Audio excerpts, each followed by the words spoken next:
స్నేహితులు అందరికీ కూడా యేసుక్రీస్తు అతి పరిశుద్ధ నామంలో మీకందరికీ ఈ దిన విషయం బట్టి మనపూర్వకంగా మీకు కృతజ్ఞతాస్తుతులు చెల్లిస్తూ రెండు మాటలు చెప్పదలుచుకున్నాను. మరి సంఘ గురువు గారు చెప్పినట్టు 4 కుటుంబాలు కూడా దేవుని యందు వృద్ధి చెంది ఉన్నవి. 4 కుటుంబాలు కూడా వారి సంతానంతో నేడు దేవుని యొక్క పరిశుద్ధ సహవాసంలో ఉంటూ అభివృద్ధిలో ఉన్నటువంటి కుటుంబాలుగా ఉన్నవి. ఆ భయభక్తులు దేవుడే కుటుంబాలకు దయచేసినాడు. మేమేమి సంపాదించుకున్నటువంటివి ఏమి కావు, కానీ దేవుడే మాలో ఆ భయభక్తులను దయచేసి కుటుంబమును ఎలా తీసుకురావాలి, ఎలా వృద్ధిపరచుకోవాలి, ప్రభువులో ఎలా నడిపించుకోవాలి అని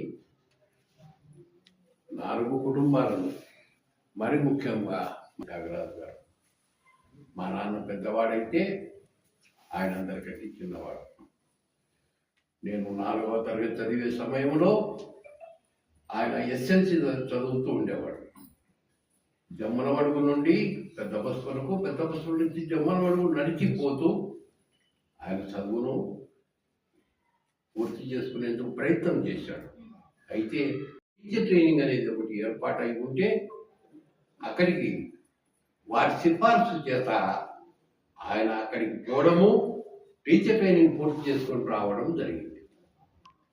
చేసుకొని వచ్చిన తర్వాత నువ్వు పుల్లంపేట, తర్వాత ఇంకా కొన్ని చోట్ల ఉద్యోగ అవకాశాలు ఇస్తూ ఉన్నా కూడా ఎప్పుడూ కానీ నడక బయలుదేరితే ప్రభు పాటలు పాడుకుంటూ ఆనందంగా తను నడిచి వెళ్ళే దూరము 10 కిలోమీటర్ల దూరం ఉన్నా కూడా ఎప్పుడో ఆ ప్రయాణాన్ని చేసుకొని ఆ ఊర్లకు పోయేవాడు.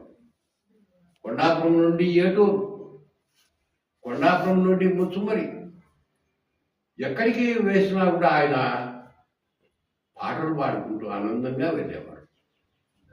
బలహీనతలు అంటూ ఉన్నా కూడా ఎన్ని ఉన్నా ఆయన ధ్యేయం ఒకటే, తన కుటుంబాన్ని దైవభక్తిలో మరియు ఒక ఉన్నతమైన స్థితిలో చూడాలని ఆయన యొక్క కళ. ప్రభువును ఎప్పుడు గోదావరి అడిగేవారు, నా బిడ్డల పరిస్థితి